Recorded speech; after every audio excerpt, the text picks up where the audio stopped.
Que Dieu vous bénisse. Que Dieu vous bénisse, mes très chers frères et très chères sœurs. Quelle joie d'être ici avec vous aujourd'hui. Je suis heureuse d'être ici. Nous allons nous en réjouir. Nous allons être très heureux aujourd'hui en train de louer et de glorifier le nom de Dieu ainsi qu'en élevant son nom. Un grand bonjour pour vous tous et merci. Merci beaucoup.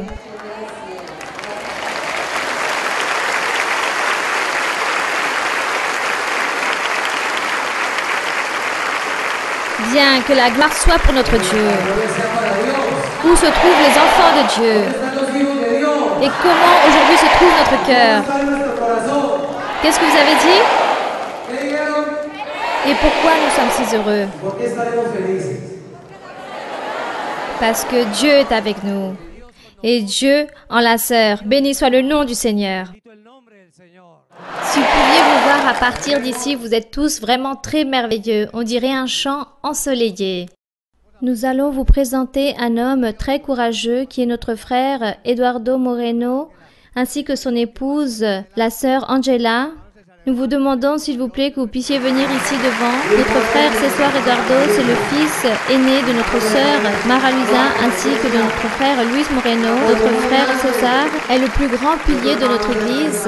Il s'agit de l'administrateur au niveau mondial de l'église du Seigneur. C'est une personne qui est toujours en train de nous donner des merveilleux conseils et nous appuyer en tout. Nous allons le recevoir avec beaucoup de tendresse ainsi que sa femme, notre sœur Angela, vice-présidente au niveau mondial de la Fondation Maria Luisa Moreno. Frère César, bienvenue. Mes frères et sœurs, bonsoir. Il est de grande joie pour moi de voir l'Église comme elle a grandi. Je fus l'un des premiers qui a connu l'Église à Flanders lorsqu'elle était à peine en train d'être construite. C'était encore un chantier à l'époque. J'ai même dormi dans cette église et le lendemain, j'allais à la piscine. Ma mère m'emmenait à Flanders, elle me laissait et partait à Bogota. Donc moi, je fus l'un des premiers qui a connu l'Église ici, dans ce secteur. Et c'est très beau de voir le travail de notre frère Louis et de ma mère, comment ils ont travaillé comme elle l'avait déjà rêvé. Elle aidait le Seigneur pour que tous puissent aller vers le ciel. C'est un travail merveilleux et celui dont ma mère réalise aujourd'hui. Mes frères,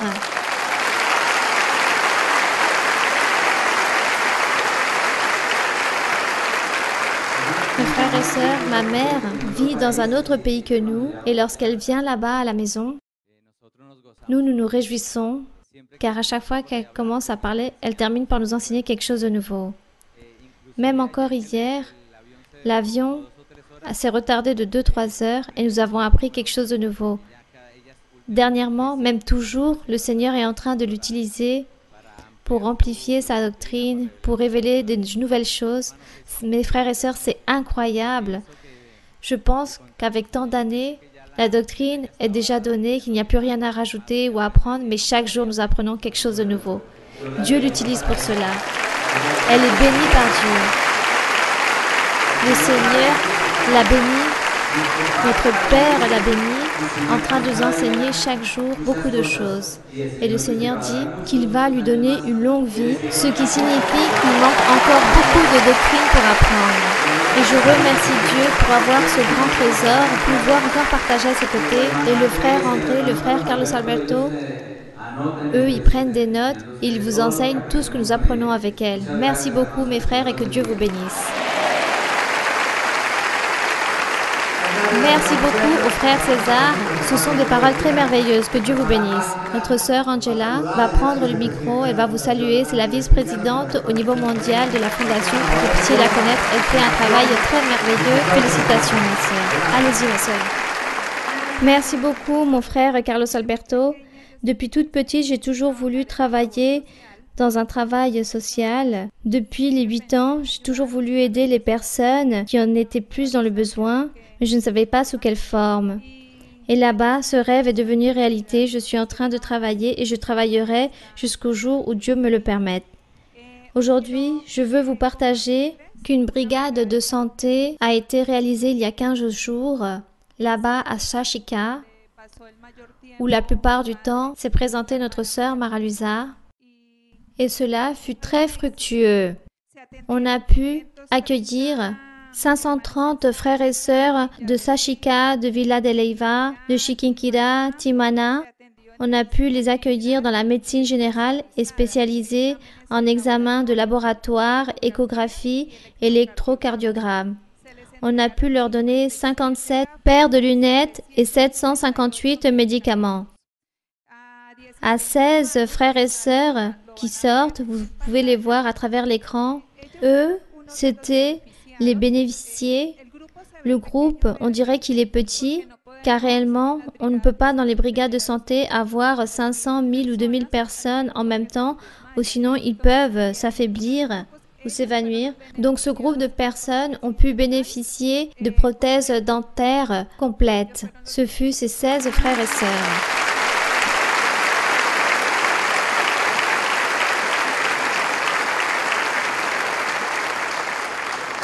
Au total, 2130 intentions de santé ont été données aussi, 150 kits divers, des crèmes dentaires, divers jouets, ainsi que 500 plats de nourriture pour toute la population. Le maire ainsi que sa famille voulaient vous faire part aussi que eux aussi, ils ont pu bénéficier de ce grand travail que cette brigade de santé a envoyé la sœur Marluza, et eux, avec des larmes dans leurs yeux, envoient dire à la sœur Marluza « Merci beaucoup », car personne ne s'était inquiété et préoccupé pour ce peuple, pour envoyer une aide de cette qualité de santé. L'appui est si grand que là-bas, dans cette brigade de santé, que ce chiropraticien, une personne est venue voir le chiropraticien, elle est arrivée en chaise roulante et est repartie en marchant.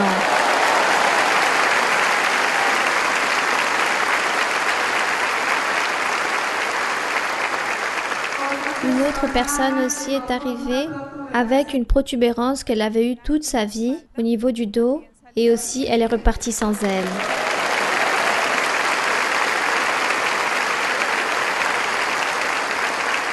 Et aussi, la personne qui va sortir ici dans l'image, elle, toute sa vie, elle a toujours été triste, ainsi comme vous la voyez à travers l'écran, car ses dents étaient complètement abîmées et elle ne souriait plus, mais aujourd'hui, vous allez la voir, et maintenant elle est comme ça.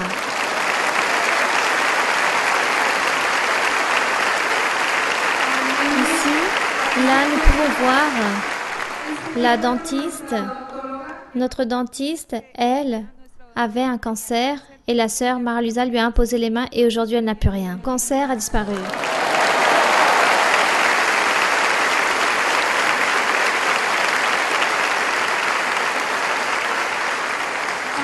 Pour terminer avec cette suivante photo que nous avons apportée, cette personne qui n'a pas de jambes, comme vous pouvez le constater, celle-ci n'a pas non plus de bras, mais elle est sortie de cette brigade de santé très heureuse, car ici, l'ostéopathe lui a réalisé une thérapie dans son dos, et cette personne disait que jamais ne s'est sentie aussi bien car elle avait une douleur si forte. Et cette personne disait « Je voudrais avoir des bras pour pouvoir embrasser notre sœur Marluza et le docteur, mais je ne les ai point. »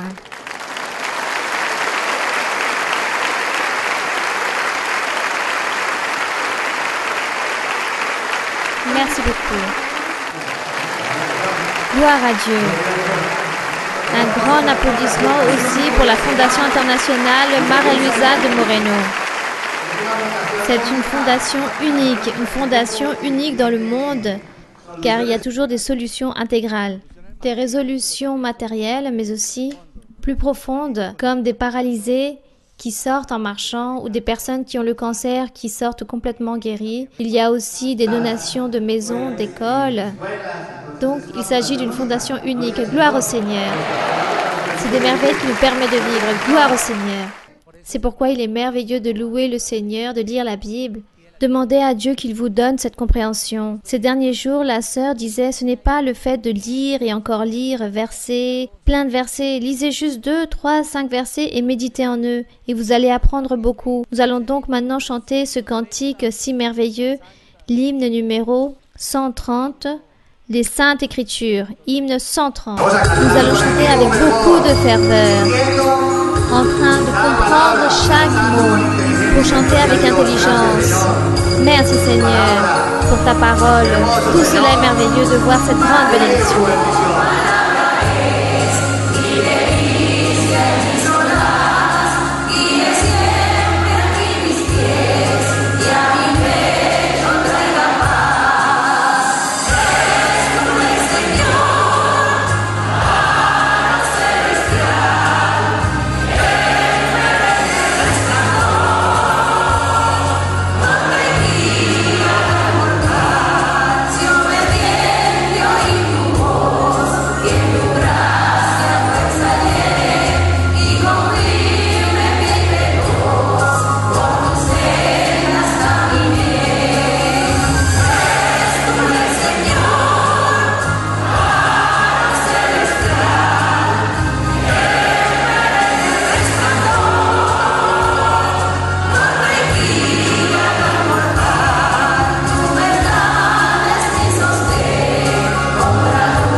Alléluia, béni soit le Seigneur, puissant, gloire à Dieu.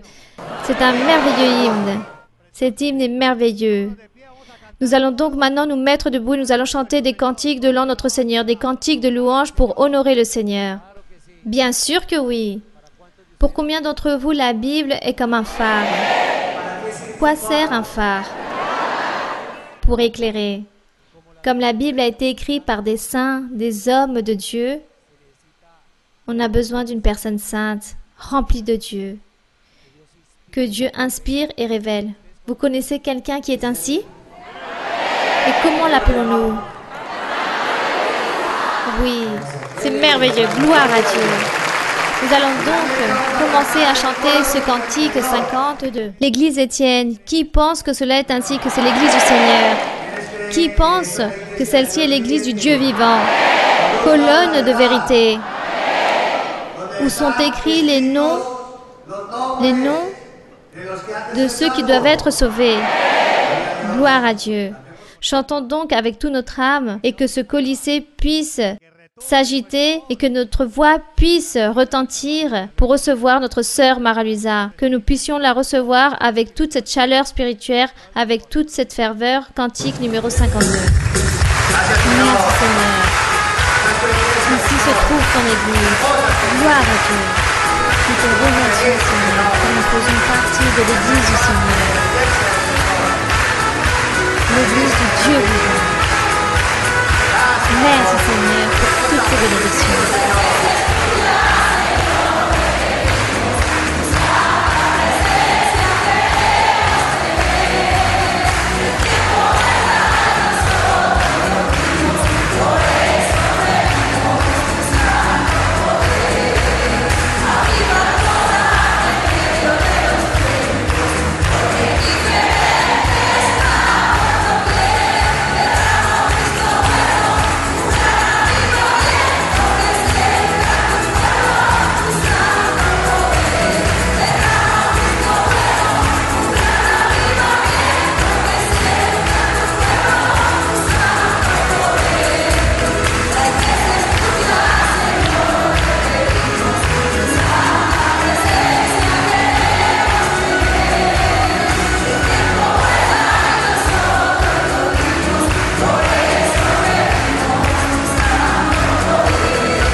cela soit ainsi, Seigneur. Et maintenant est arrivé le moment de cette rénovation, de sentir la présence de Dieu qui est aujourd'hui avec nous et qui veut être dans nos cœurs, dans nos pensées.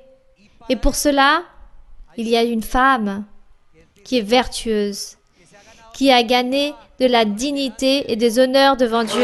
Avec nous, notre sœur Mara-Lisa. Que Dieu vous bénisse.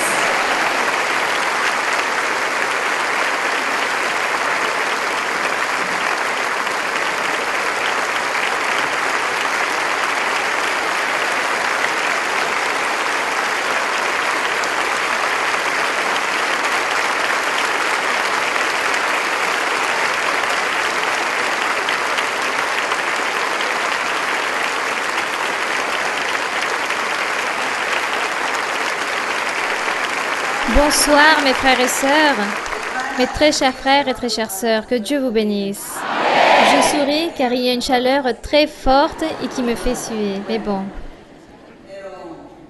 Peu importe qu'il y ait autant de chaleur, peu importe que nous suons, l'important c'est que notre cœur puisse être disposé pour reconnaître ce Dieu de gloire, notre Dieu. Je méditais toujours, je médite, avant de monter ici, je médite dans tout ce que nous faisons, les cantiques, les hymnes, les chants, la lecture de la Bible, la prière. Toujours je suis en train de méditer, car c'est merveilleux que toutes les personnes, que tous les gens puissent donner à Dieu cette reconnaissance, cette valeur, que toutes les personnes puissent se rappeler de Dieu dans tous les moments de leur vie, que les gens puissent se rappeler que c'est par Dieu qu'ils vivent, que c'est à travers Dieu qu'on ouvre les yeux chaque jour et chaque matin, et aussi lorsqu'on va au repos, c'est Dieu, c'est lui qui nous donne tout, c'est lui qui génère tous ses biens, toutes ses miséricordes. C'est Dieu qui nous donne l'air pour pouvoir respirer, l'eau pour pouvoir vivre, c'est Dieu qui nous donne tout. Si la nature pourrait changer, si la nature serait rebelle et serait un peu obstinée, alors elle dirait « Maintenant, je ne vais plus donner de pluie, ni de chaleur, ni d'oxygène, et nous pourrions mourir. » Mais Dieu est si parfait dans tout ce qu'il fait. Dieu a fait tout cela de manière parfaite pour que nous, les êtres humains, nous puissions nous réjouir et profiter sur la terre de tous ses biens. Et c'est pourquoi Dieu mérite que nous puissions élever son nom, que nous puissions nous rappeler de lui, que nous puissions le remercier, car c'est grâce à lui que nous vivons ainsi. Et un jour, nous espérons qu'un jour, si ici sur la terre, nous avons eu et pris plaisir au milieu des difficultés, il y a eu beaucoup de moments très heureux, alors comment serait cela en vivant à côté du Seigneur? C'est pourquoi nous devons gagner cette bonté, cette merci de Dieu pour pouvoir profiter. Et non seulement nous, ceux qui connaissent ce merveilleux sentier, mais aussi toutes les personnes en dehors qui nous entourent, eux aussi puissent connaître ce Dieu vivant. C'est pourquoi je vous conseille que vous puissiez parler, publier, parler aux personnes, aux voisins, aux amis, aux parentés, à vos amitiés, à vos familles. Parlez de Dieu.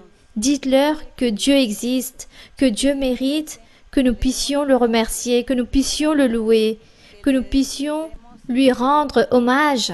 Parler à ces personnes de Dieu, c'est la manière de prêcher, d'évangéliser, afin que les personnes aussi puissent louer Dieu, car c'est ce que Dieu attend, et lui, il mérite cela. Et lui, il veut que nous aussi, nous puissions être ces prêcheurs, et que nous puissions être ces personnes qui apportent les bonnes nouvelles du salut. Que la gloire soit pour notre Dieu dans la journée d'aujourd'hui. Nous allons donc maintenant commencer avec les questions que vous avez apportées aujourd'hui. Bonsoir ma sœur Mara-Luisa. Pour moi, c'est un honneur d'être face à la servante bien-aimée de Dieu. Un grand bonjour de l'église de Wamo. Nous vous aimons énormément en le Seigneur. C'est une promesse accomplie du Seigneur de pouvoir être face à vous et de pouvoir vous poser cette question. Celle-ci se trouve dans Apocalypse chapitre 22, verset 2. Apocalypse 22, 2, Verset 2. Ceux qui ont apporté la Bible, Apocalypse 22, 2. Oui, ma sœur, pouvez lire. Au milieu de la place de la ville et sur les deux bords du fleuve, il y avait un arbre de vie produisant 12 fois des fruits, rendant son fruit chaque mois et dont les feuilles servaient à la guérison des nations. Ma sœur, ma question est, si vous pourriez, s'il vous plaît, nous enseigner quels sont les 12 fruits qui produisent chaque fois, chaque mois, et pourquoi cet arbre produit ses fruits et pourquoi ses feuilles servent de guérison pour les nations. Merci beaucoup, ma sœur. Donc, Apocalypse 22. Dans le verset 1, il est écrit, « Nous savons ici que Apocalypse, c'est une révélation. C'est l'ensemble de visions que Dieu a données à Jean, là-bas dans une île. Et cette île, c'était une prison. C'était l'île de Patmos en Grèce. Et c'était une prison dans laquelle Jean était là-bas prisonnier et Dieu lui a donné des visions. Tout le livre d'Apocalypse, il s'agit de visions que Dieu a données à Jean. Et lui, simplement, ce qu'il a fait, c'est écrire ces visions pour nous. Mais ces visions, généralement, le Seigneur ne lui a pas donné beaucoup d'explications à Jean par rapport à chaque vision. Dans certaines, il lui a donné des explications, dans d'autres, non. Il s'agit donc de mystères pour nous, car nous ne pouvons pas comprendre ou déchiffrer chaque ligne exactement, car ce sont des mystères de Dieu, même si parfois nous pouvons interpréter certaines choses. Et lui, dans sa vision, il disait, dans cette vision, qu'il avait vu un fleuve d'eau de la vie, limpide comme du cristal. Et ce fleuve sortait du trône de Dieu et de l'agneau. Le Seigneur Jésus a toujours enseigné que sa parole était comme une source d'eau vivante. Le Seigneur Jésus a enseigné aux personnes, « Croyez en moi, celui qui croit en moi, des fleuves d'eau vive couleront de son sein. » Il dit qu'il se référait à l'œuvre du Saint-Esprit, qu'il se référait à l'Esprit Saint que chaque personne allait recevoir. Ça, ce sont les fleuves d'eau vive. Et comme le Seigneur Jésus-Christ nous a enseigné cela, nous pouvons interpréter ici que de ce fleuve qui sort du trône du Père et du Christ, c'est l'Évangile, c'est le Saint-Esprit. C'est ce que nous, aujourd'hui, nous sommes en train de profiter de notre Dieu, la présence du Saint-Esprit du Seigneur, la présence de l'Esprit de Dieu. Aujourd'hui, nous pouvons en profiter. Ça, c'est ce fleuve d'eau de la vie limpide comme du cristal.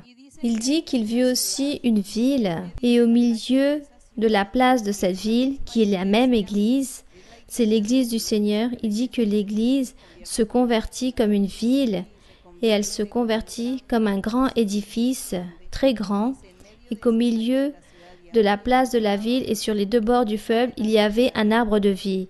L'arbre de vie, le Seigneur nous a enseigné à travers la Bible que c'est Jésus-Christ, n'est-ce pas? Il dit que lui, c'est l'arbre de vie, l'arbre qui produit ses fruits pour la vie éternelle. Donc lui, Jésus-Christ, c'est l'arbre de vie. Donc il dit qu'il y avait cet arbre de vie et qu'il produisait 12 fois des fruits, rendant son fruit chaque mois et dont les feuilles servaient, comme l'arbre c'est Jésus-Christ, comme l'arbre c'est Jésus-Christ, donc il dit que ces feuilles servaient à la guérison des quoi? Des nations. C'est-à-dire, nous aujourd'hui, nous sommes en train de profiter de guérison et de miracles. Le Seigneur a réalisé beaucoup de guérisons, beaucoup de miracles. Il a guéri beaucoup de malades, beaucoup de personnes, de diverses maladies comme le cancer. Et justement, nous sommes en train de profiter de ces feuilles qui guérissent, cet arbre de vie, son pouvoir en train de guérir et en train de réaliser des miracles en nous. Donc ces 12 fruits, peut-être, font allusion aux 12 apôtres.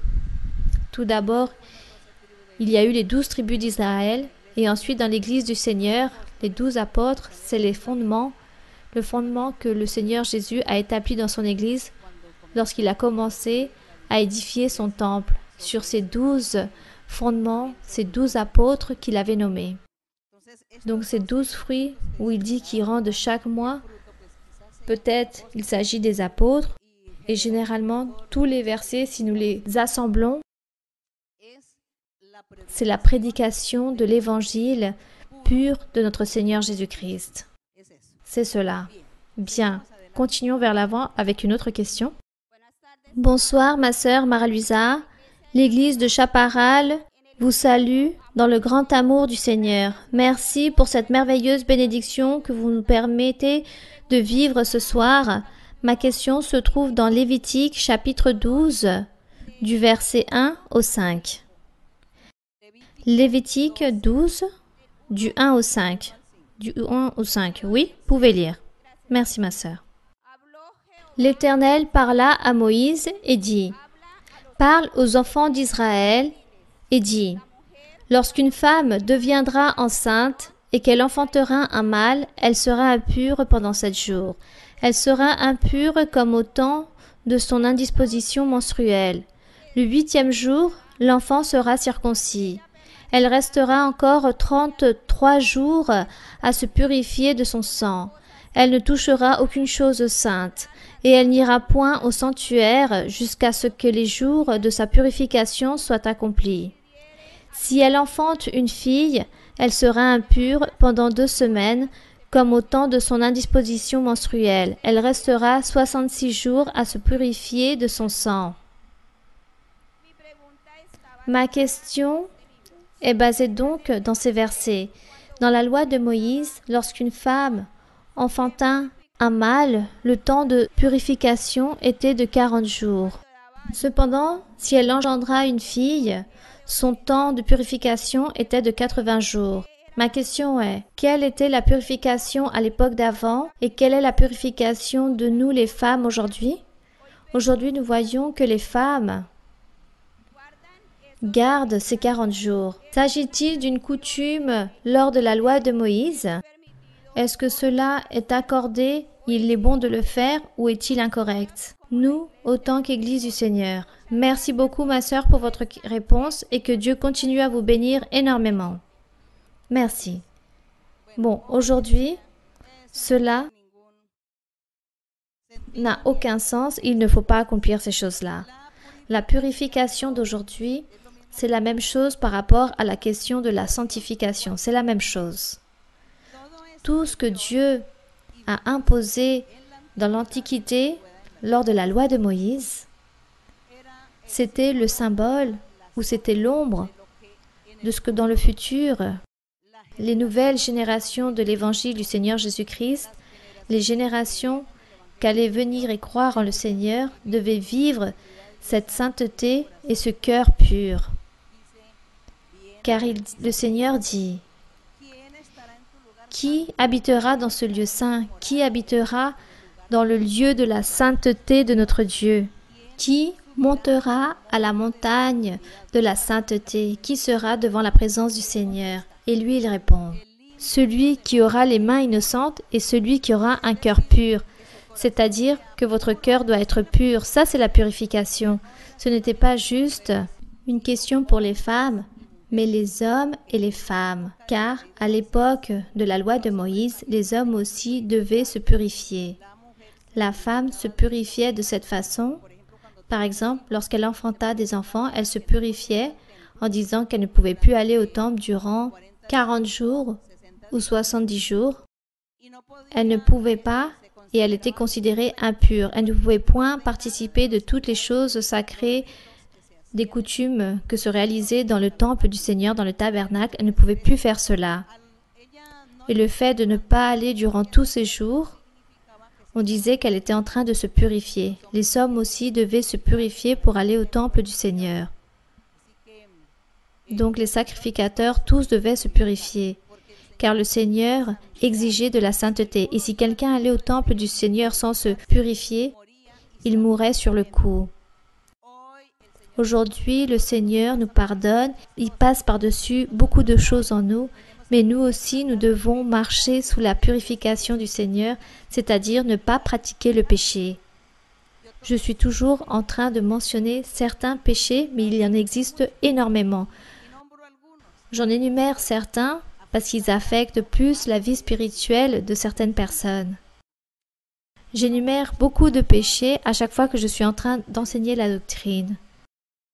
Et si nous, aujourd'hui, nous nous abstenons d'être rancuniers, orgueilleux, envieux, ambitieux, usuriers, avares, vengeurs, meurtriers, violeurs, ou nous abstenons de commettre des adultères ou des impudicités, si nous éloignons de tout cela et de toutes les autres choses que je n'ai point nommées encore, cela signifie que nous sommes en train de nous purifier, hommes et femmes.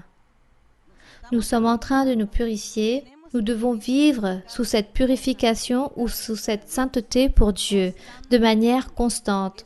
Cela, ce n'est pas une question d'un jour ou le réaliser dans une semaine particulière ou dans un mois particulier, non. Nous devons vivre tous les jours de notre vie sous cette purification et cette sainteté, c'est-à-dire ne point pratiquer tout ce genre de péché, mais nous libérer de cela et demander à Dieu qu'il puisse nous aider à sortir vers l'avant et enlever toutes ces choses si par exemple nous sommes encore en train de vivre sous cet orgueil, cette rébellion, ou disons, nous vivons toujours avec cette rancune, cette vengeance, où nous avons toujours cette manière, cette envie de dire des mensonges pour tromper les autres. Disons à Dieu, Seigneur, aide-moi à changer car je veux vivre en sainteté, je veux changer, je veux vivre sous la purification pour toi. Donc aujourd'hui, cela n'existe plus. Certaines personnes le font car la sœur demande et dit qu'il y a des femmes qui durent 40 jours, je ne sais pas, en train de quoi faire dans la maison, en train de se purifier de je ne sais quoi, peut-être en train de manger certaines choses, car je m'en souviens, étant petite, je voyais certaines femmes là-bas dans ma région, lorsqu'elles avaient des enfants, manger 40 poules ou 40 œufs ou 40 je ne sais quoi, car c'était les jours, disons, de ce régime, de cette purification. C'est pas qu'elles se purifiaient, disons qu'elles mangeaient. Et les personnes prennent certaines traditions sans savoir ce qu'elles font. Tout cela, ce sont des mensonges. Aujourd'hui, avec tant de technologie, les femmes ont leurs enfants et au bout de 3 jours, elles sont tout à fait normales comme si rien, elles réalisent leurs travaux, elles sont en train de réagir normalement et elles n'ont aucun problème. Aujourd'hui, les femmes de l'Église, les femmes qui suivent le Seigneur Jésus-Christ, celles qui croient en l'Évangile et pratiquent les choses de Dieu, lorsqu'elles ont leurs enfants, le lendemain, elles sont en train de remercier Dieu pour avoir enfanté. Elles remercient Dieu car Dieu leur a donné cet enfant. Merci Dieu, car je souhaitais cet enfant et tu me l'as accompli. Peut-être, elles ne vont pas aller au début à l'église car elles doivent garder leurs enfants, leur nouveau-né et c'est tout à fait normal. Nous voyons aucun problème en cela. Cependant, il faut savoir garder la santé du nouveau-né car il va être mélangé avec des personnes adultes qui peuvent lui transmettre un virus, une maladie, car un nouveau-né n'a pas assez d'anticorps.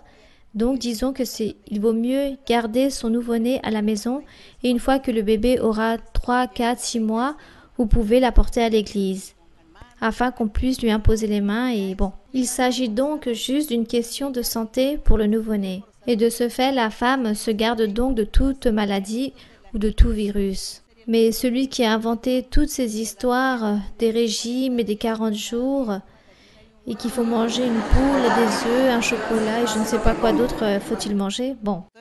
Les personnes commencent à dire « Non, ne sortez pas car vous êtes sous ce régime. Non, non, non, n'allez pas là-bas parce que vous êtes sous ce régime. » Tout cela, ce sont des superstitions, ce sont des croyances, des traditions des personnes.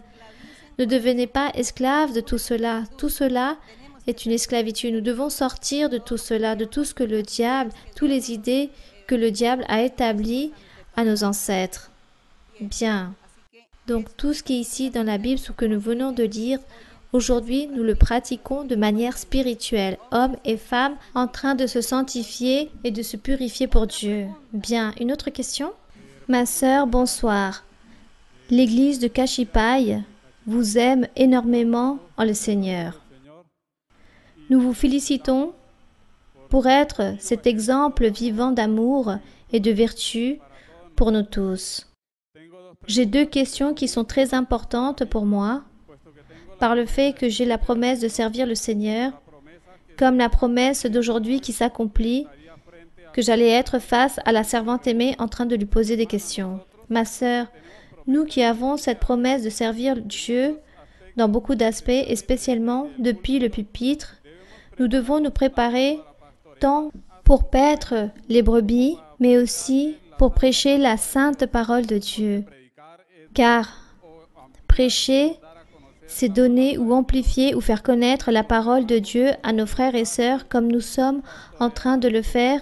Et paître aussi, c'est être attentif, être vigilant du troupeau du Seigneur avec amour et avec sagesse, intelligence, connaissance que Dieu nous donne pour cela. Comme l'ont réalisé aussi les prophètes Salomon, le roi David, le roi Salomon et le prophète Moïse. Le prophète Moïse spécialement, il prêchait et notre Seigneur Jésus-Christ nous fait connaître une partie de son essence, du pourquoi il est venu ici sur terre, que c'était pour enseigner son évangile et spécialement il s'inquiétait du comment garder son troupeau comme il le parle dans Jean 17, 11 qui dit « Je ne suis plus dans le monde, ils sont dans le monde. Et je vais à toi, Père Saint, garde en ton nom ceux que tu m'as donnés, afin qu'ils soient un comme nous. Lorsque j'étais avec eux dans le monde, je les ai gardés en ton nom. J'ai gardé ceux que tu m'as donnés, et aucun d'eux ne s'est perdu, sinon le fils de perdition, afin que l'écriture fût accomplie. » Ma sœur, je voudrais que vous puissiez m'amplifier sur le fait de prêcher, car pour moi il est très important de savoir cette doctrine, l'Évangile. Vous êtes en train de nous l'enseigner à travers les études bibliques. Nous le voyons aussi dans la Bible. Mais paître, pour moi, c'est très important. Et savoir comment reprendre tous ces enseignements et tout ce que faisait notre Seigneur Jésus-Christ et tout ce qu'il nous a laissé aussi à toute son Église. Merci beaucoup, ma sœur. Je vous aime en le Seigneur. Bien, merci. Le frère parle donc de faire paître, du savoir prêcher. Bon, si vous tous voulez vous convertir en des pasteurs pour notre Dieu, vous devez veiller pour vos brebis, celles que vous avez gagnées pour Dieu. Peut-être vous êtes venu à l'église et vous apportez des personnes, ou vous invitez plutôt des personnes, que ce soit de la famille, des amitiés, des collègues de travail ou des camarades de classe, vous les apportez à l'église. Là, vous devenez comme cette personne qui doit orienter ces âmes que vous avez apportées à l'église. Donc, il faut être attentif de ces personnes en train de leur enseigner, en train de leur donner un bon exemple, car le pasteur doit toujours donner un bon exemple. Il doit avoir une vie droite afin que les croyants, les petites brebis qui sont là, puissent faire la même chose et imiter ce pasteur. Et si vous les avez apportés à l'église, vous devez être préoccupé en leur disant « Allez à l'église, si vous voulez, je vous accompagne pour que vous puissiez y aller, soyez confiants en Dieu, déposez votre confiance en le Seigneur et priez. » De cette façon, vous enseignez à ces personnes à prier et à louer Dieu. Et lorsque les personnes continuent à venir à l'église, donc vous vous rendez très heureux car vos invités sont venus à l'église et du coup, vous leur faites un suivi et vous êtes là attentif pour qu'ils puissent apprendre à lire la Bible, à savoir chercher les chapitres dans la Bible, qu'ils puissent acheter leur propre livre de chant, qu'ils puissent apprendre à prier, demander à Dieu et qu'ils puissent être confiants. Tout cela vous faites avec les personnes avec lesquelles vous invitez à l'église. Donc là, on dit que nous sommes en train d'évangéliser ou de prêcher ces brebis. Et le plus important dans tout cela, c'est l'exemple que vous puissiez leur donner à toutes ces personnes. Si vous leur donnez un bon exemple, alors vous allez vous convertir en un bon ou bonne pasteur. Mais si du contraire vous donnez un mauvais témoignage, Mais les personnes qui sont venues disent « Non, pourquoi allons-nous y aller? Regardez l'exemple que vous êtes en train de nous donner. » Donc le bon pasteur, le bon berger, doit vivre une vie droite et juste afin que les brebis puissent venir et que le reste des personnes puissent faire de même. Et que les personnes puissent se convertir à Dieu. Voilà ce qu'il faut faire. Donner un bon exemple en offrant de l'amour, de la tendresse et du respect. Puis enseigner à ces personnes le sentier de Dieu. Bien, continuons vers l'avant avec une autre question. Bonsoir, ma sœur Mara-Luisa. Mon cœur se réjouit d'allégresse. Les frères et sœurs d'Arbelaès vous saluent et nous vous aimons le Seigneur. Ma sœur, j'ai une question dans Romains, chapitre 7, du verset 9 au 11. Romains 7, du verset 9 au 11. Ma sœur, puis-je lire? Oui, ma sœur. Pour moi, étant autrefois sans loi, je vivais, mais quand le commandement vint, le péché reprit vie, et moi je mourus. Ainsi, le commandement qui conduit à la vie se trouva pour moi conduire à la mort. Verset 11. Car le péché, saisissant l'occasion, me séduisit par le commandement, et par lui me fit mourir.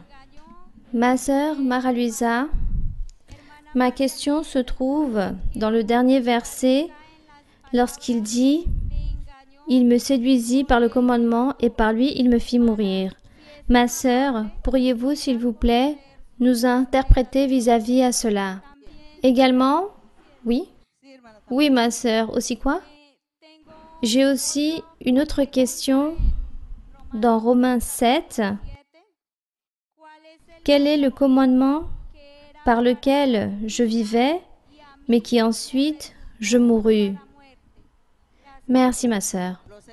Les frères et sœurs ont déjà trouvé Romains chapitre 7, le verset 8.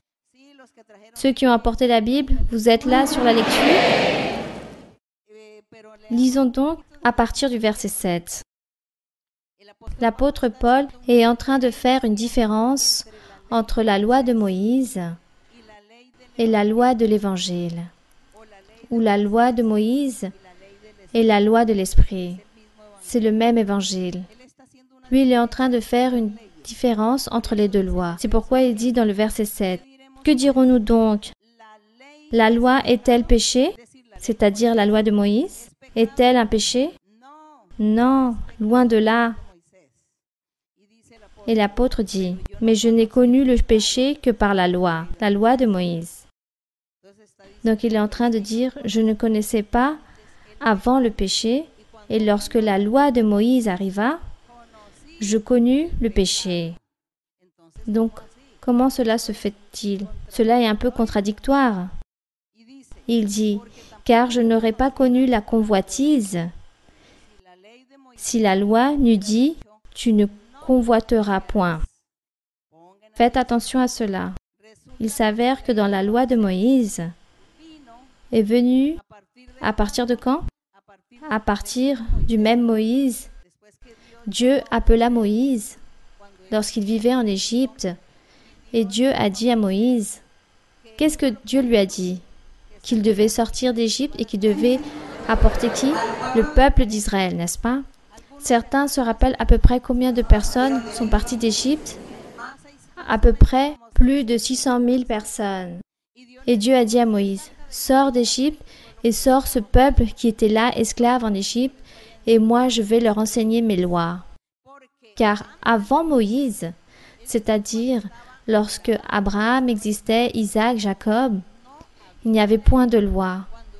Lorsque Noé était là, il n'y avait toujours pas de loi. Lorsque Dieu créa Adam et Ève, il ne leur a pas imposé des lois ou de commandements. Dieu leur enseignait à chacun d'entre eux dans leur cœur, dans leur conscience. Et ensuite, Abraham vient, il fait un appel à Jacob, à Isaac, mais il n'y avait toujours pas de loi de Moïse. Dieu enseignait dans leur cœur, dans leur conscience, qu'ils devaient faire de bonnes choses. Mes frères et sœurs, essayez de rester attentifs, ne vous déconcentrez pas. Donc, une fois que Moïse est sorti d'Égypte avec les 600 000 personnes, Ils sont arrivés à la montagne de Sinaï et là-bas sur cette montagne, Dieu a établi des lois. C'est pourquoi l'apôtre Paul est en train de dire qu'avant la loi, les personnes péchaient, mais les personnes ne savaient pas ce qu'elles étaient en train de faire, car il n'existait pas une loi qui pouvait dire ne pas convoitiser, ne pas mentir. Comme il n'existait pas de loi, alors les personnes convoitisaient et les gens faisaient beaucoup de choses. Et personne n'était jugé ou critiqué, car eux ne savaient pas qu'il s'agissait d'un péché. C'est pourquoi ici il dit, Paul le dit, que la loi n'est point mauvaise, la loi de Moïse n'est point mauvaise. Mais lorsque la loi de Moïse est arrivée, tout le monde a commencé à connaître quoi? Le péché.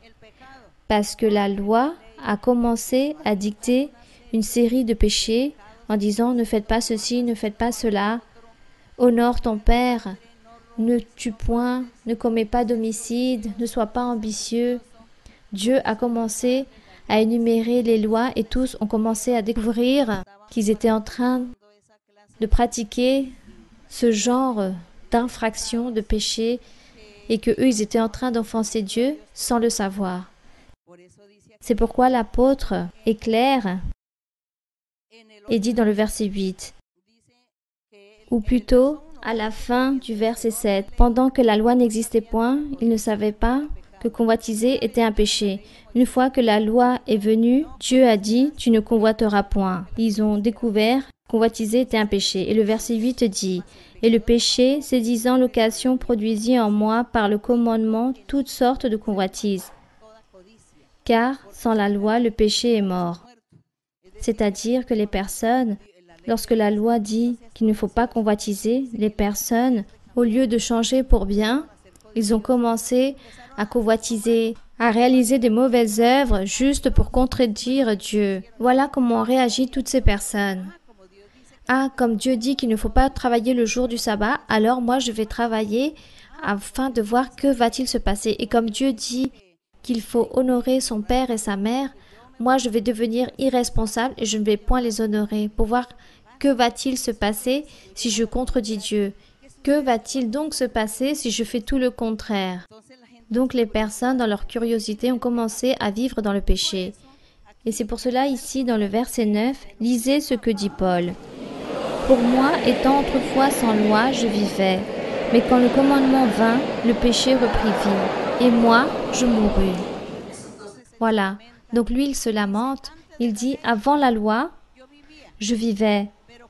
Mais quand la loi est venue, alors le péché reprit vie dans ma vie. Je ne savais pas que j'étais en train de réaliser des péchés. » Et dans le verset suivant, il dit, « Ainsi, le commandement qui conduit à la vie, c'est-à-dire le commandement de la loi de Moïse, Dieu a dit, « Tous ceux qui vont accomplir ces commandements auront la vie éternelle. » Mais tout ne s'est pas passé comme prévu, car aucun n'a voulu accomplir les commandements de Dieu, mais ils ont tous commencé à pécher et à continuer à réaliser leurs péchés. Donc le commandement qui avait été promis pour la vie éternelle s'est converti en un commandement de perdition. Donc toutes les personnes ont commencé à se condamner car ils n'ont pas accompli tous ces commandements. C'est pourquoi il dit, « Ainsi le commandement qui conduit à la vie se trouva pour moi conduire à la mort, c'est-à-dire s'éloigner de Dieu pour la condamnation. » Bien. Et dans le verset 11, faites attention à ce que dit ce verset. « Car le péché, saisissant l'occasion, me séduisit par le commandement, et par lui me fit mourir. » Pourquoi il dit cela? Qu'il m'a séduit, me fit mourir. Parce qu'avant que le commandement existe, les personnes violaient, commettaient des homicides, et personne ne leur disait rien. Mais une fois que le commandement de Moïse fut établi, personne ne peut commettre d'homicide, personne ne peut violer, ou sinon, cette personne sera châtiée. Et lorsque ce commandement vint, comme les personnes n'ont pu cesser de réaliser de mauvaises choses, mais ont continué à pécher, alors le commandement que Dieu a établi dit « Tu auras la vie éternelle si tu accomplis ces commandements. » Mais comme personne ne l'accomplit, alors maintenant tu seras condamné. C'est pourquoi dit l'apôtre « Au lieu de me donner la vie, je trouva la mort. » C'est pourquoi j'étais mort pour Dieu. Car avant Jésus-Christ, avant l'évangile de Jésus-Christ, tous les êtres humains, tout ce peuple d'Israël, toute l'humanité était mort pour Dieu. Ils étaient destitués de la gloire de Dieu. Mais une fois que l'Évangile est venu, alors l'Évangile annule la loi de Moïse afin que l'humanité, entre eux, nous aussi, aujourd'hui, nous puissions en profiter de cette vie éternelle. Car dans l'Évangile du Seigneur, lui nous a pardonné et il est en train de nous aider à accomplir avec tous ses commandements.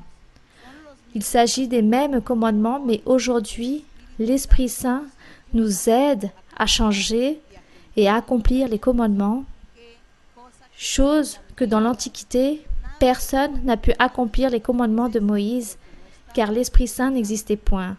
Et les personnes péchaient et continuaient à pécher et tous invités à se condamner. C'est pourquoi l'apôtre est en train de faire cette différence entre la loi de Moïse et l'Évangile.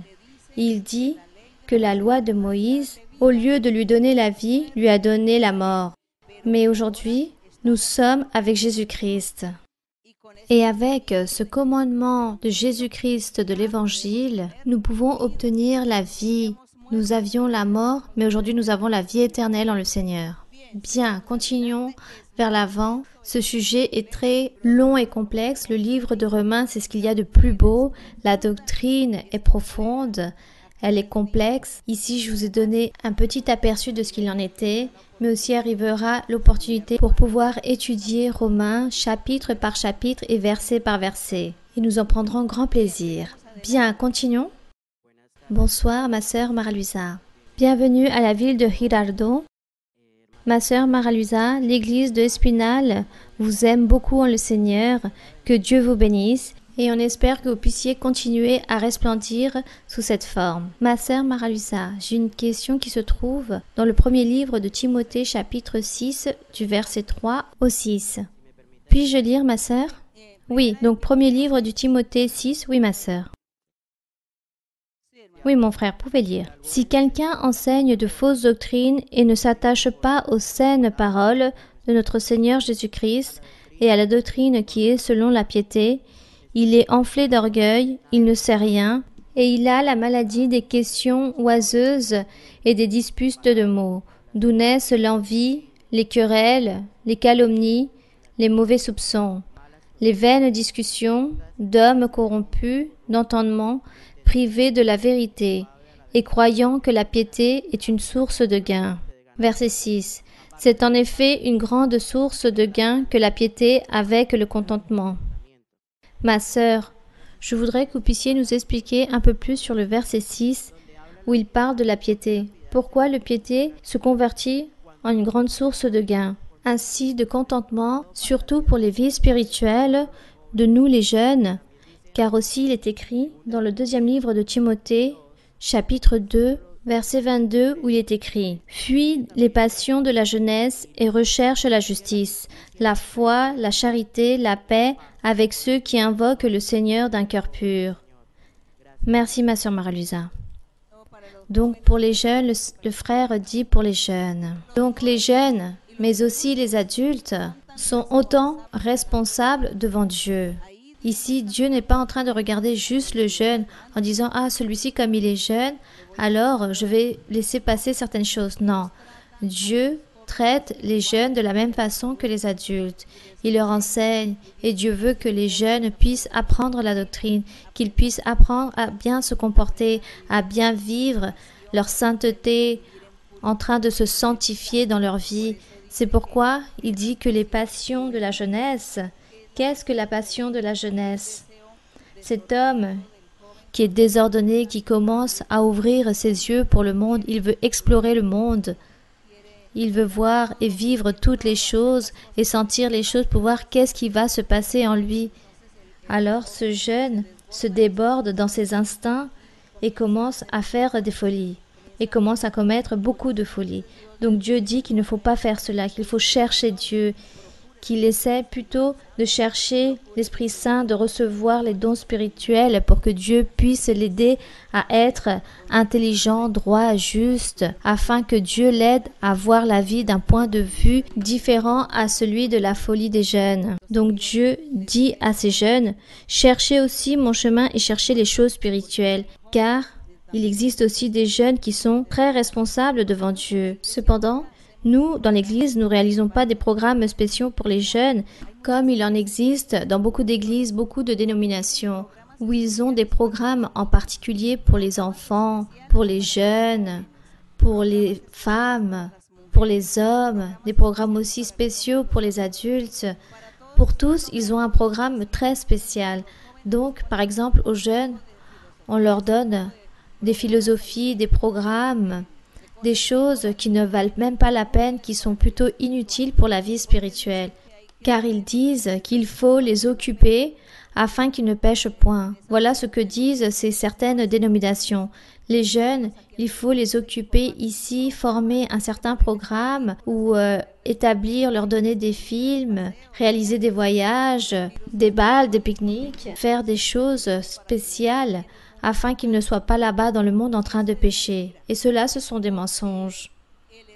Car l'Esprit Saint, c'est lui qui arrive à la vie du jeune, de l'adulte, de l'enfant.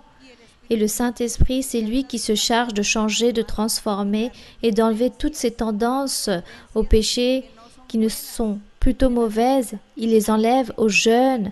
Peu importe l'âge de la personne, Dieu réalise ses miracles. C'est pourquoi nous ne faisons pas des programmes en particulier, car les humains ne peuvent rien faire pour nous. L'humain n'a pas de pouvoir pour changer l'autre humain, pour lui enlever ce péché, cette tendance au péché. C'est Dieu qui réalise le miracle dans notre vie, c'est lui qui nous change, il nous purifie, il nous sanctifie.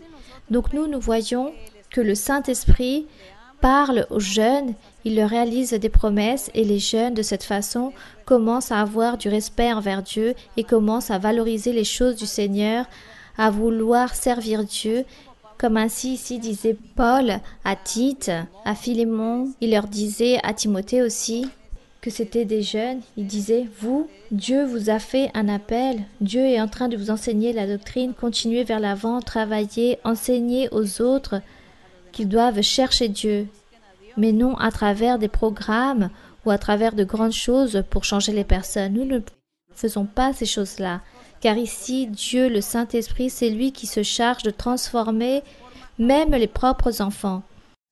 Si vous pouviez écouter les enfants, comment ils parlent eux-mêmes de la doctrine, comme ils peuvent réprimander leurs parents lorsqu'ils réalisent des choses incorrectes, l'enfant commence à dire « Cela n'est pas bien, c'est pas ça qu'on enseigne dans l'église. » Les enfants de bas âge disent cela aux parents. Dans l'église, on enseigne autre chose. Et vous, vous êtes en train de réaliser des choses qui ne sont pas bien. Cela déplaît au Seigneur. Ainsi sont les enfants avec les adultes.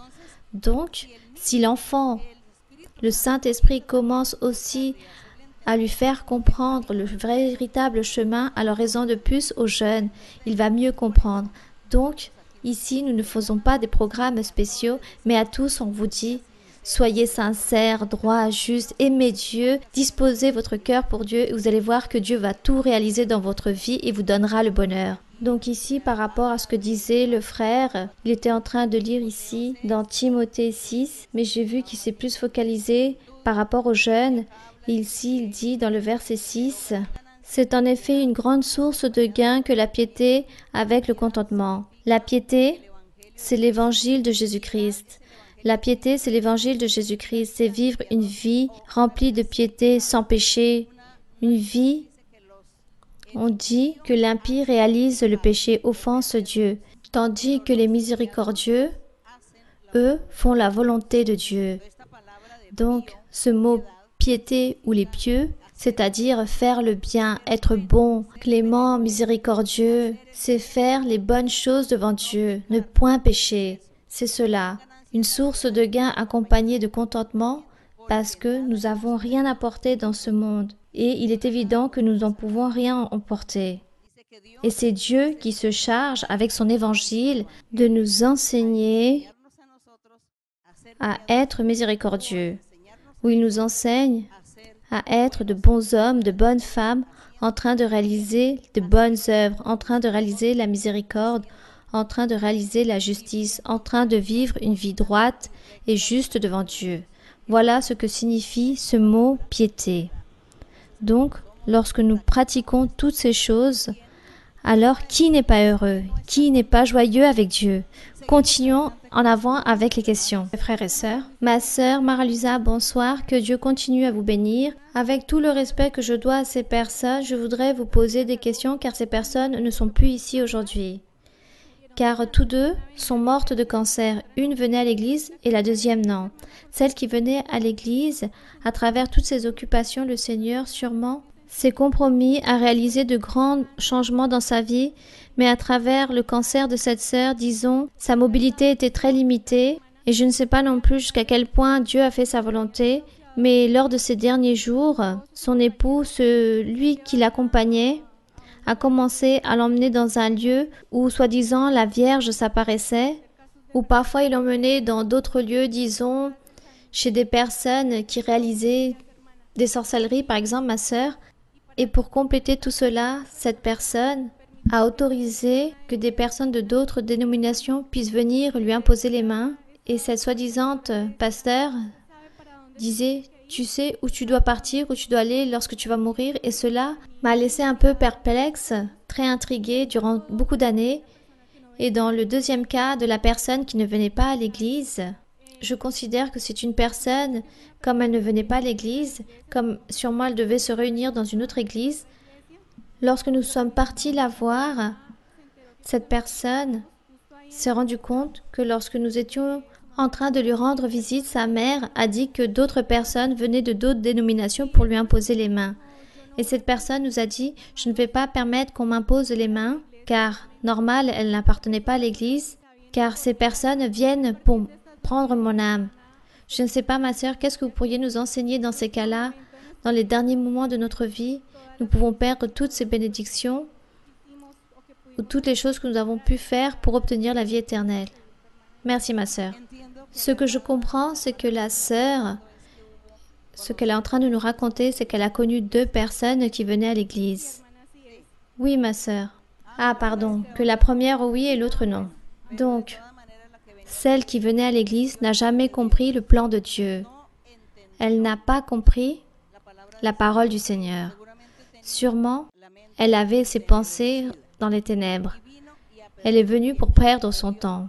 Elle a perdu son temps, car elle n'a rien compris. Que cela ne nous arrive point. Que jamais cela ne puisse nous arriver. Demandez au Seigneur qu'il puisse vous libérer.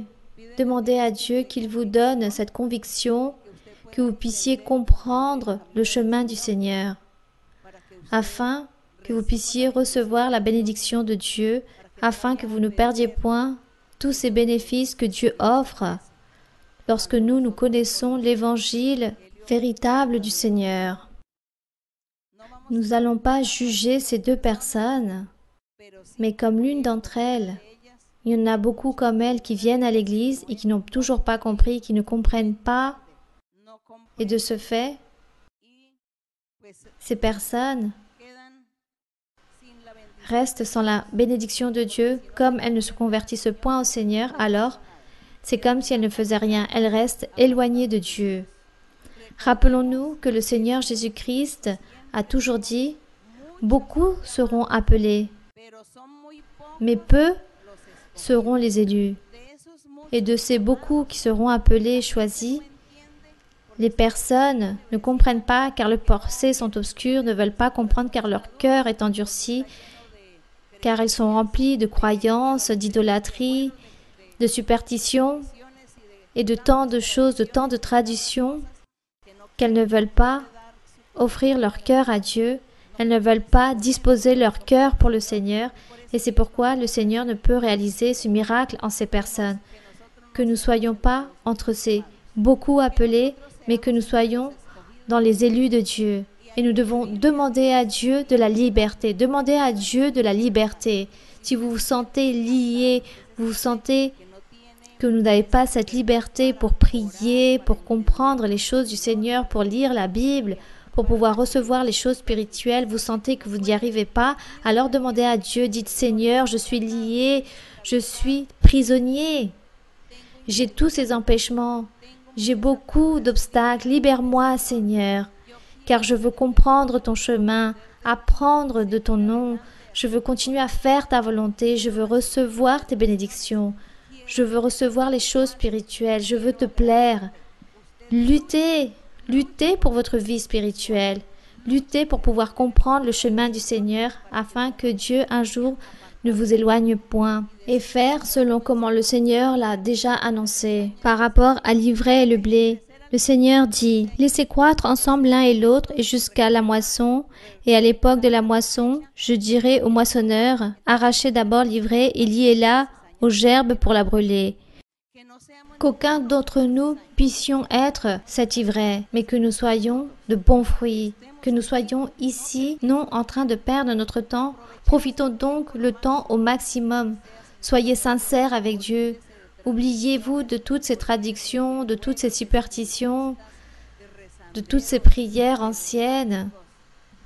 Oubliez toutes ces choses, toutes ces personnes qui réalisent des sorcelleries envers les autres pour qu'ils puissent recevoir soi-disant des bonnes choses, qui prient pour les animaux. Tout cela, ce sont les vanités que Dieu n'aime pas.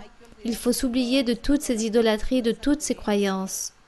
Il faut se purifier de tant de sorcellerie, de tant de superstitions, de tant de choses qui ne servent à rien. Libérez-vous de tout cela.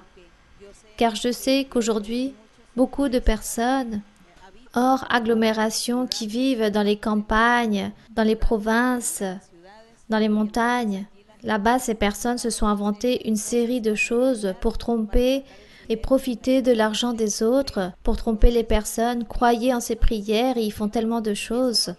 Cela déplaît à Dieu. Cela ne vous convient pas. Oubliez cela, éloignez-vous de cela et soyez confiants et croyez en un véritable Dieu en esprit et en vérité. Un Dieu si facile que nous pouvons trouver, juste en ouvrant la Bible, en priant et en clamant le Seigneur. Fermez nos yeux, nous clamons le Seigneur et dire tellement de choses au Seigneur. Voilà, c'est ce qu'il y a de plus simple à faire. Là se trouvera Dieu en train de nous écouter. Il n'y a pas besoin de faire tant de choses comme tous ces rituels du monde pour obtenir un bénéfice, pour obtenir les bonnes choses. Ne nous laissons pas tromper du diable. Il faut s'éloigner de toutes ces croyances. Regardez que ces personnes, à la fin, les derniers jours de leur vie, commettent ces erreurs et perdent les bénédictions de Dieu. Que cela jamais puisse nous arriver. Et que Dieu puisse nous aider aussi, car Dieu nous a apportés ici afin que nous puissions nous y réunir. Que Dieu soit miséricordieux envers nous. Bien, nous allons donc remercier le Seigneur. Nous allons demander à notre Seigneur aujourd'hui, lui demander pour notre santé, car il y a des maladies. Je pense qu'il y a beaucoup de malades, beaucoup de personnes malades. Pour les personnes qui sont aussi dans les fauteuils roulants, pour les personnes qui sont possédées pour des mauvais esprits, pour les attaques d'épilepsie, de mauvais esprits aussi. Nous allons donc demander à Dieu de la miséricorde, mais nous allons aussi avoir un moment de repentance envers Dieu. Qu'est-ce que se repentir? Se repentir, c'est reconnaître que vous êtes en train de manquer à Dieu, en train de reconnaître que vous êtes en train de mal vous comporter dans votre foyer, avec votre famille, reconnaître que vous êtes une personne remplie de vices, que vous êtes un irresponsable ou une irresponsable, que vous êtes une personne qui dit beaucoup de paroles vaines, vous êtes grossière, que vous maudissez, que vous êtes colérique, que vous enfoncez. Vous devez donc reconnaître et dire « Seigneur, je suis un menteur ou une menteuse. Moi, j'aime tromper les personnes, j'aime leur mentir. Seigneur, moi, j'aime tromper les personnes. Dire un mensonge pour pouvoir les tromper, pour pouvoir reprendre quelque chose en eux. Reconnaître les mauvaises personnes que nous sommes ou ce qui nous reste. Cela veut dire que nous devons nous repentir. C'est la repentance. Lorsque vous reconnaissez vos fautes, vos faiblesses, vos erreurs ou votre péché, Dieu se plaît de cela et il vous aidera à enlever tout cela de votre corps, de votre vie. Il va vous libérer. Vous allez dire, je ne vais pas dire tout cela à voix haute parce que celui qui est à côté de moi va m'écouter. Dites cela au Seigneur, mais à travers vos pensées. Et ensuite que vous allez dire tout cela au Seigneur à travers vos pensées, parlez-lui, dites-lui, Seigneur, sois miséricordieux. Seigneur, je suis malade, j'ai le cancer ou le sida, ou peu importe la maladie que vous avez, ou ma famille, mes enfants, mon époux, mon épouse, mes parents. Regarde la maladie qu'ils ont, sois miséricordieux, sois bon. Et ensuite, une fois que nous allons prier pour toutes ces maladies, nous allons prier pour les supplications, pour les nécessités matérielles et spirituelles, pour les souhaits qu'il y a dans vos cœurs, pour les pétitions que vous avez. Donc, nous allons donc réaliser ces prières à Dieu. Et ensuite, nous allons remercier Dieu. Et nous allons dire au Seigneur qu'il puisse nous garder dans le retour de nos foyers des dangers et donc qu'il nous protège. Nous allons donc faire tout cela devant le Seigneur. Mais mes frères et sœurs, ne croyez pas que vous êtes un saint ou un parfait. Reconnaissez devant le Seigneur et vous allez voir comment Dieu va vous aider et il va vous bénir. Et comment Dieu vous donnera les choses spirituelles. Donc, comme je vous le dis, si vous avez honte de parler à voix haute parce que quelqu'un va vous écouter, alors dites tout cela au Seigneur à travers vos pensées et ensuite vous commencez à parler avec votre bouche au Seigneur. Nous allons donc nous présenter ici devant le Seigneur, mais avant cela, chantons au Seigneur un cantique de louange pour que nous puissions être prêts, pour que nos cœurs puissent se présenter devant le Seigneur lors de la prière. Ce cantique... Liberté, liberté, nous allons chanter cela au Seigneur. Liberté, liberté. Oui, nous allons donc chanter ce cantique, liberté, liberté, pour ensuite nous présenter devant le Seigneur lors de la prière.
Béni soit le Seigneur, puissant, puissant est mon Seigneur, puissant est Dieu, glorieux est le Seigneur. Béni soit notre Père céleste, béni est notre Dieu tout-puissant, Créateur du ciel et de la terre, notre Créateur, notre Roi, notre Maître. Béni soit ton nom. Nous nous présentons devant toi en ce moment pour te remercier pour cette réunion, pour cette étude biblique. Nous te remercions pour t'avoir présenté aujourd'hui avec nous, pour nous écouter, pour nous voir, pour nous écouter, mon Seigneur, pour regarder notre cœur, le plus profond de notre être. Merci, Seigneur, car toi, tu nous examines, car toi, Seigneur, tu nous observes. Merci, car nous avons médité en ta parole, de ton amour, de ta miséricorde, de ta doctrine. Nous avons médité en tout cela, mon Seigneur. Merci mon Père Saint pour cette grande opportunité si merveilleuse que nous avons eue aujourd'hui d'être devant ta présence. Devant toi, Seigneur. Et aujourd'hui, mon Seigneur, je te demande au nom glorieux de ton Fils aimé, notre Seigneur Jésus-Christ de Nazareth, que toi, mon Seigneur, tu puisses nous écouter. Car aujourd'hui, nous allons déposer devant ta présence les maladies physiques, toute maladie, mon Seigneur, toute douleur. Car il existe une diversité de maladies du corps, de la tête aux pieds, que ça soit à l'intérieur ou à l'extérieur de tous ces organes, les maladies, que ta main toute puissante, mon Seigneur, que tu puisses guérir, libérer et purifier, en train d'enlever et chasser toute maladie, toute douleur, détruis toutes ces choses mauvaises que le diable a établies dans certains frères et sœurs, dans certaines personnes. Et aussi, Seigneur, pour tous ces mauvais esprits, pour tous ces démons, pour toutes ces sorcelleries, envoûtements, pour toutes ces mauvaises choses qui arrivent et tourmenter les personnes, pour les posséder et leur enlever leur paix, leur tranquillité, enlever leur manière de réfléchir et ne peuvent agir, ne peuvent procéder normalement car elles sont dominées par ces mauvais esprits. Car le démon est en train d'habiter en chacun d'entre eux, mon Seigneur. Sois miséricordieux, mon Seigneur. À travers ton amour, mon Seigneur, les promesses que tu réalises, je te demande, Seigneur, entre ta bonté et ta miséricorde, que tu tendes la main et que tu puisses chasser tous ces mauvais esprits, que tu puisses libérer tous ces êtres. Libère tous ceux qui sont prisonniers, prisonniers par le diable, prisonniers par le démon, prisonniers par toutes ces malédictions. Seigneur, sois miséricordieux et libère. Réprimande tous ces mauvais esprits. Chasse tout pouvoir du malin, tout mauvais esprit qui a possédé les cerveaux, les mentalités, la bouche, un certain membre d'un corps, un organe d'un corps, et ne le cesse qu'il puisse fonctionner dans sa normalité. Je te demande, mon Seigneur, que tu puisses réaliser tous ces miracles, Seigneur, et aussi, mon Père Saint, que tu puisses libérer, que tu puisses donner cette joie, cette allégresse dans chaque cœur, afin que les personnes puissent recevoir ta bénédiction. Car il y a beaucoup qui ont des supplications devant toi, et que tu puisses exaucer tous leurs vœux, mais que si cela leur convient, que tu puisses exaucer tous les souhaits qu'ils ont dans leur cœur, que tu puisses leur donner la paix, la joie, l'allégresse, cette réjouissance, que tu puisses les rendre heureux, mon Seigneur, que tu puisses rompre et détruire tous les liens, toutes ces chaînes qui les lient, qui lient tous les corps de ces personnes et qui ne les laissent pas progresser ni de manière spirituelle, ni matériellement.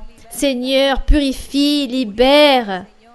Je t'en prie, tends ta main toute puissante, réalise les miracles, des prodiges, selon comme tu l'as toujours promis, mon Seigneur, comme selon ont toujours été tes promesses merveilleuses, que tu allais réaliser des miracles, des prodiges et une purification totale, mon Seigneur. Père Saint, merci Seigneur pour ton amour, pour ta miséricorde. Aussi, que tu puisses faire que toutes les personnes puissent retourner dans leur foyer sous ta protection. Éloigne-les de tout danger, de tout piège de ton ennemi. Donne-leur le triomphe et la victoire spirituelle. Verse ton Saint-Esprit, remplis-les, envoie-leur ce feu du ciel, le pouvoir du Très-Haut. Baptise-les avec ton Saint-Esprit et envoie ces dons spirituels, mon Seigneur. Envoie le pouvoir du Saint-Esprit. Baptise avec ton Saint-Esprit. Libère, mon Seigneur, car toi, tu libères ceux qui sont prisonniers. Car c'est toi qui rends la vue aux aveugles. C'est toi qui donnes l'écoutement à ceux qui sont sourds. Car tu fais marcher le paralytique. Tu fais marcher ceux qui sont dans les fauteuils roulants. Car c'est toi qui soignes les maladies du cancer. Toutes ces maladies qui sont incurables, tu les soignes. Car toi, Seigneur, tu exauces les vœux. Toi, mon Seigneur, tu donnes. Et tu donnes cette allégresse dans chaque cœur. Toi, Seigneur, tu bénis. Tu libères tous ceux qui sont là. Tu les purifies. Car ta main toute puissante nous accompagne en train de réaliser des miracles et des prodiges. Sois miséricordieux, mon Seigneur, de ceux qui sont liés encore et qui ne peuvent se libérer par rapport au péché. Que eux, Seigneur, ils puissent reconnaître devant toi et qu'ils puissent se repentir, mon Seigneur, afin qu'ils puissent recevoir ta grande bénédiction, afin qu'ils puissent profiter de tes merveilles, de tes bénédictions, des triomphes que tu donnes à chacun. Seigneur, merci pour écouter nos prières. Merci, Seigneur, pour nous écouter. Merci pour les victoires et les triomphes que tu nous donnes. Merci, Seigneur. Au nom glorieux de ton Fils aimé, le Seigneur Jésus-Christ de Nazareth, je te demande, Seigneur, que tu puisses aussi bénir tous les frères et sœurs et toutes les personnes qui vont nous voir à travers la vidéo. Que toi aussi, Seigneur, tu puisses les bénir de manière très grande. Que, Seigneur, tu puisses leur donner le triomphe et la victoire. Que toi, mon Seigneur, tu puisses leur donner et exaucer tous leurs vœux. Et que tu puisses les guérir de toute maladie, de toute douleur.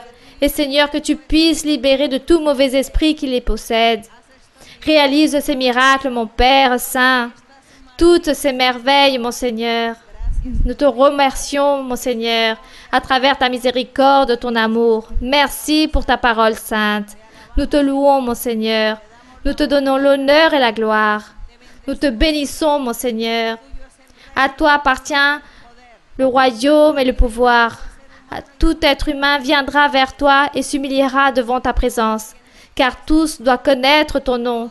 Tous doivent reconnaître que tu existes, que tu es grand, que tu es puissant. Tes bénédictions, mon Seigneur, ton amour est pour toujours. Ta fidélité est pour toujours. Tes promesses sont fidèles et véritables. Merci, mon Père. Merci, Alléluia. Que ton nom soit loué. Glorieux est le Seigneur. Gloire au Roi pour toujours. Alléluia. Gloire au Tout-Puissant. Gloire à mon Seigneur. Gloire à celui qui vit. Saint est ton nom. Saint est ton nom. Saint est le Seigneur. Puissant est le Seigneur, puissant est le Roi. Merci, Seigneur. Nous te louons, mon Seigneur. Envoie ton pouvoir spirituel. Envoie les dons spirituels. Envoie les dons, mon Seigneur, et libère, mon Seigneur. Envoie le feu du Très-Haut, le Saint-Esprit, qu'il puisse descendre, mon Seigneur. Que le pouvoir du Saint-Esprit descende. Béni soit le Seigneur. Gloire à Dieu pour toujours. Gloire à Dieu pour toujours. Gloire au Seigneur. Gloire au Roi. Envoie le pouvoir du Très-Haut. Envoie le feu du Très-Haut. Feu du Très-Haut nous voulons.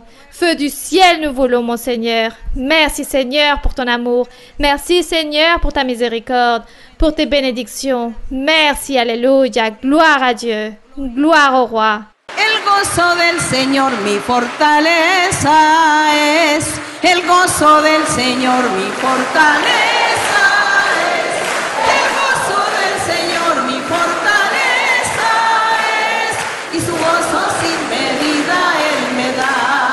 Si tienes ese gozo puedes tú cantar. Si tienes ese gozo puedes tú danzar.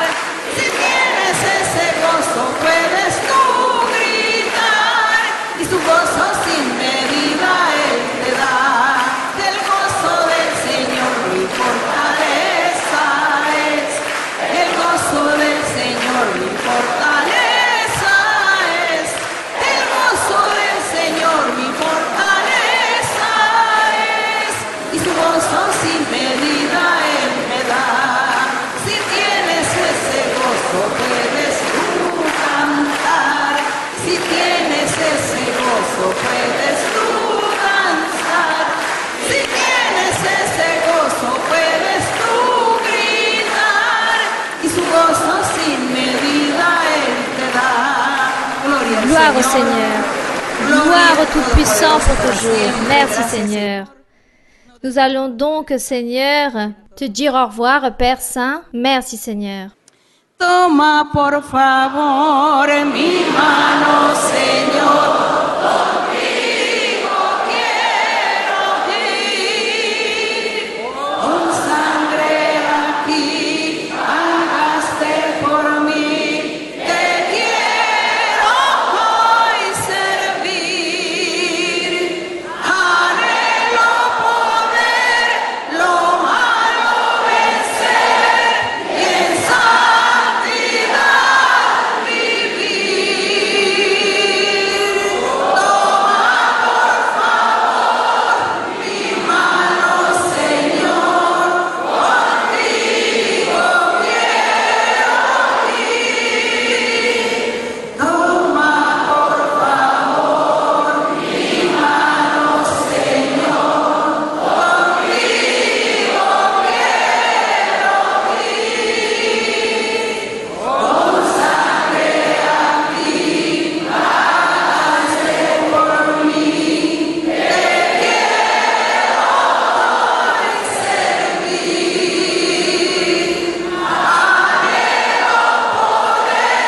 Gloire à toi, mon Seigneur.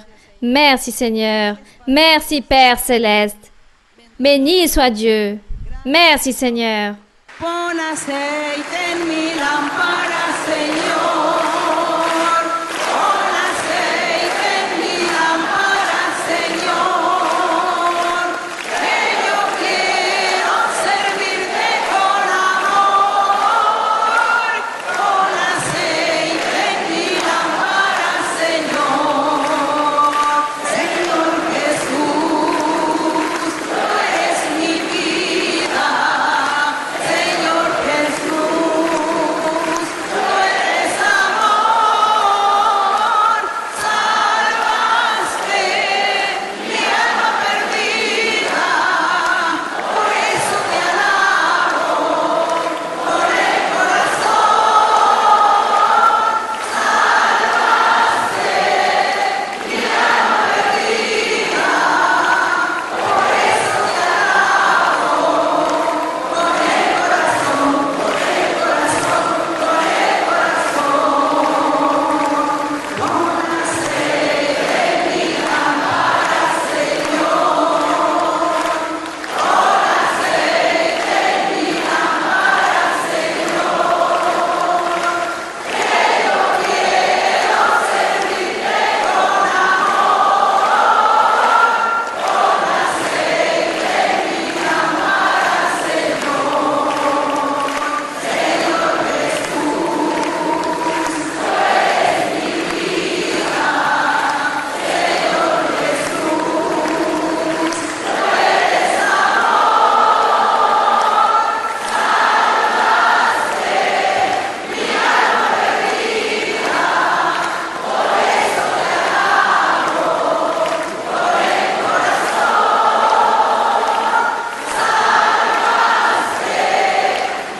Merci Seigneur, gloire à Dieu.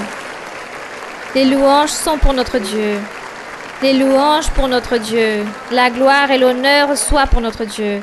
Merci beaucoup mes très chers frères et très chères sœurs et merci aussi à toutes les personnes, les frères et toutes les sœurs qui vont nous voir à travers cette vidéo. Un grand bonjour pour vous tous ici de Ridardo, Cundinamarca, Colombie. Pour vous tous, une grande embrassade. Que Dieu vous bénisse, que Dieu vous bénisse. Et à vous tous, merci. Merci beaucoup. Que Dieu vous bénisse. Que le Seigneur soit toujours avec vous. Que ça soit là-bas dans tous les lieux, qu'il puisse vous bénir énormément. Ceux-là sont mes souhaits. Je vous aime beaucoup. Merci. Que Dieu vous bénisse.